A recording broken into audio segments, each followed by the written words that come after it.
नमस्कार दर्शकों, दिली दिल से मैं आपका फिर एक बार स्वागत है। दर्शकों, ये बहुत खुशी की बात है कि माननीय उच्च न्यायालय ने ये सरकार को आदेश दिए हैं कि देश में जितने भी धार्मिक स्थल हैं इनमें आप स्थायी तौर पर अस्पताल बनाएं। जी हाँ, आप स्थायी अस्पताल बनाएं ताकि जो जनता इधर उधर भटक रही है इलाज के लिए, या कहें कि इस जानलेवा वायरस की वजह से आज जनता की जो जानें जा रही हैं या इधर उधर वो परेशान हो रहे हैं, दर बदर अस्पतालों के चक्कर लगा रहे हैं बेड पाने के लिए, उनको राहत पहुंचाई जा सके, उनको बेड, आईसीयू या किसी भी तरीके का संसाधन उन तक पहुंच सके। हम उच्च न्यायालय का तहे दिल से शुक्रिया करते हैं कि उन्होंने यह कदम उठाने को सरकारों को कहा कि कम से कम मरीज भगवान के बिल्कुल समक्ष रहेगा और जल्द से जल्द ठीक भी हो जाएगा। लेकिन दर्शकों, ये एक बहुत अच्छा कदम है जो माननीय उच्च न्यायालय ने उठाया है और सरकार को ऐसा करने के लिए भी कहा है। लेकिन दर्शकों, मैं आज आपको बता दूं, हम सब पूरा जीवन एक ही चीज़ देखते आए हैं, चाहे वो न्यूज़ के माध्यम से, अखबार के माध्यम से या जैसे भी, कि आज तक हम मंदिर मस्जिद की वजह से लड़ते आए हैं, आज तक हम हिंदू मुस्लिम करते आए हैं। हमने ये कभी नहीं सोचा कि आने वाले समय में हमें किन चीज़ों की आवश्यकता है। जो पैसा, जो समय हम बेवजह की चीज़ों पर खराब कर रहे हैं वो हमारी ज़रूरतों के लिए लगना चाहिए। हमने कभी सोचा ही नहीं है इस बारे में, हमने कभी विचार ही नहीं करा। बस बेवजह हम आपस में हमें जो है राजनेता लड़ा रहे हैं और हम लोग लड़ रहे हैं। लेकिन किसी राजनेता ने आगे बढ़कर ये नहीं कहा कि हमें बेवजह लड़ने की जगह हमें ज़्यादा से ज़्यादा अस्पतालों का निर्माण करना चाहिए, ज़्यादा से ज़्यादा उन चीज़ों को प्राप्त करना चाहिए जिनके कारण हमें कभी भटकना ना पड़े, ना ही परेशान होना पड़े। खैर, ये सब बातें रोज़ हो ही रही है और आप सब सुन रहे होंगे कि हाँ, सभी ये बोल रहे हैं कि हमने कब अस्पताल मांगे थे, हमने तो बस मंदिर मस्जिद के पीछे लड़ाई करी। ये रात दिन व्हाट्सएप के माध्यम से या जैसे भी आप सब लोग आपस में बात कर रहे होंगे। लेकिन मैं जो आपसे बात कहने आया हूँ, क्या वो मेरी बात सही है या गलत, आप मुझे कमेंट के माध्यम से ज़रूर बताएं। दर्शकों, हर रोज़ हमारे देश के सभी धार्मिक स्थलों में न जाने कितना चढ़ावा आता है, जिसकी संख्या लाखों करोड़ों रुपए के रूप में है। आप सोच सकते हैं कि सिर्फ इतना चढ़ावा धार्मिक स्थलों की देखरेख के लिए या उनके और भी किसी कार्य के लिए इस्तेमाल किया जाता है। लेकिन क्या सरकारों को ये सोचना नहीं चाहिए कि एक कमेटी का गठन करें और इन धार्मिक स्थलों में चढ़ाए जाने वाला चढ़ावा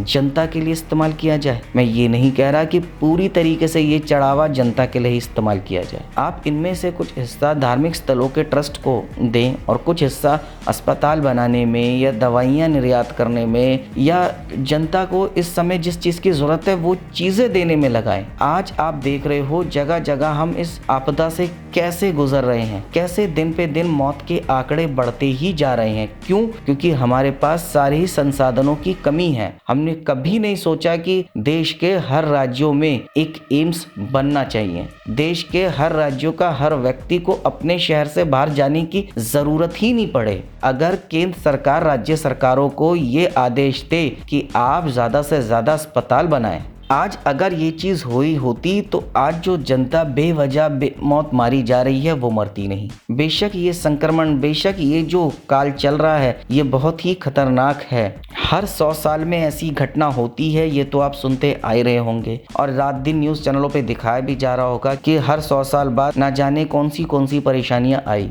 हैजा, स्पेनिश फ्लू, प्लेग और भी जाने कितनी सारी, जिसका दुनिया ने डट के सामना किया है और इन पर जीत हासिल करी है और हम इस काल पे भी जीत हासिल करेंगे। ये वायरस कितना भी खतरनाक हो लेकिन इंसान की सोच और उसकी शक्ति से ज़्यादा खतरनाक नहीं हो सकता। माना हमने कुछ लोगों को अपने खो दिया है जिसका हमें एहसास है, लेकिन आगे हम कुछ लोग ना खो सके, इसलिए सरकार को ये बड़ा कदम उठाना पड़ेगा कि जल्द से जल्द स्थायी अस्पताल बनाएं, जैसा कि सभी धार्मिक स्थलों के लिए कोर्ट ने आदेश दिए हैं। लेकिन जो इन धार्मिक स्थलों का पैसा है उन पैसों से भी जल्द से जल्द परमानेंट अस्पताल बनाने के लिए भी सभी राज्यों को कहा जाए, क्योंकि हमारे देश में ऐसे कई राज्य हैं और उन राज्यों में ऐसे कई मंदिर है जहाँ का चढ़ावा अनगिनत आता है। और सबसे बड़ी बात, वो चढ़ावा आखिर आया कहाँ से? आया तो जनता द्वारा ही है ना। है तो वो जनता का ही पैसा जो श्रद्धा अनुसार उन्होंने हमारे ईश्वर को अपनी श्रद्धा के अनुसार दिया है। दान पात्र में डाला है और क्या पता वही ईश्वर चाहता हो कि उनका ये चढ़ावा उनके भक्तों के ही काम आ सके और जनता बिन इलाज के जो इधर उधर भटक रही है वो अच्छे से अच्छा इलाज कराए और अपने घर मुस्कुराता चेहरा लेकर जाएं और अपने परिवार के साथ खुशी भरा जीवन बिता सके। तो दर्शकों, मैं आपसे यही कहूँगा कि क्या मेरी बात सही है या नहीं, बताना ये आपको है। क्या हमारे धार्मिक स्थलों में जो लाखों करोड़ों रुपए चढ़ावे के रूप में आता है, क्या उनसे हम आगे सभी राज्यों में अस्पतालों का निर्माण नहीं कर सकते? क्या वह पैसा जनता की सेवा में काम नहीं आना चाहिए? क्या आपको नहीं लगता कि यही पैसा हमारी जनता के काम आए? इन्हीं पैसों से हम अस्पताल बनाएं और आगे कभी भी ऐसी त्रासदी का हम सामना ना करना पड़े, ताकि हम पहले से पहले तैयार रहे। भगवान ना करे जीवन में हमें ऐसा काल दोबारा देखने को मिले, क्योंकि इस काल में ना जाने कितने लोगों को छीन लिया है, अपनी आगोश में ले लिया है। इसीलिए आप सभी मुझे बताएं कि ये पैसा जो जनता द्वारा हमारे धार्मिक स्थलों में चढ़ाया गया है, क्या वह जनता के काम नहीं आना चाहिए?